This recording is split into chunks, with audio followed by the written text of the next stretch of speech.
ভালোবেসে। হ্যালো মা, তোমার লাগে এখন শাড়ি কিনছি আর বাবার লাগে এখন পাঞ্জাবি কিনছি। আমাদের কিচ্ছু লাগবে না, তুই ভালোভাবে আয় তাইলে। বাবা তুমি আসছো না কেন? এক্ষুনি আসো। খাইতেছি রে মা, তোমার জন্য একটা পুতুল। আমার অত কিচ্ছু লাগবে না, কতদিন তোমাকে দেখি না, আমার টুনটুনিও দেখে না। এই ভাই ভাই কৌতূহল না ভাই। ফিরবে ঘরে। আপনি কত দূর? ও আমার ময়না পাখি রে, মনে কি আর তর্স হইতেছে না? কিসে কোন যে আসতেছি। সাবধানে আইসেন। আচ্ছা। কি মিয়া, নতুন বিয়ে নাকি? হামিয়া ভাই, বিয়ার পরে এই প্রথম ঈদ। বাবা কখন আসবে? আমি তোমার জন্য কখন থেকে খাবার রান্না করে রেখেছি। এই তো মা, চলে এলাম বলে। ভালোবেসে। হ্যালো মা। কি রে ভাই, এত দেরি কেন?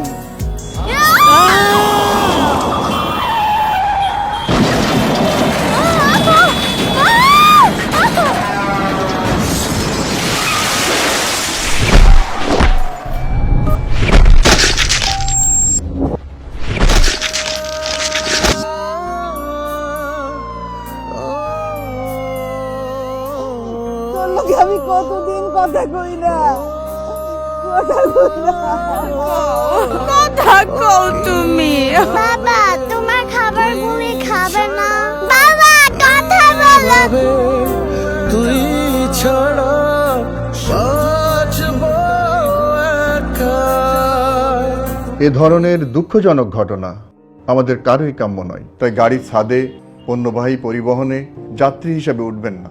ওভার স্পিড ও উল্টা পথে আপনার গাড়ি চালাবেন না। অনিরাপদ, ঝুঁকিপূর্ণ যে কোনো ধরনের যাত্রা পরিহার করুন। ট্রাফিক আইন মেনে চলুন। আপনার ভালোবাসার মানুষের কাছে সবচেয়ে বেশি প্রয়োজন আপনাকে, তাই তাদের কাছে আপনাকে ফিরতে হবে সুস্থ এবং নিরাপদ। আসুন আমরা সবাই মিলে আমাদের ঈদ যাত্রাকে নিরাপদ করে তুলি। গল্পটা এমনও হতে পারত। ভালোবেসে ভালোবাসা মানুষের কাছে ফেরা। ভালোবেসে ভালোবাসা মানুষের কাছে ফেরা। খোলা ট্রাকে যাত্রা করবেন না। পিকআপ ভ্যান সহ যে কোনো ধরনের পণ্যবাহী পরিবহনে যাত্রী হবেন না। বাসের ছাদে জীবনের ঝুঁকি নিয়ে উঠবেন না।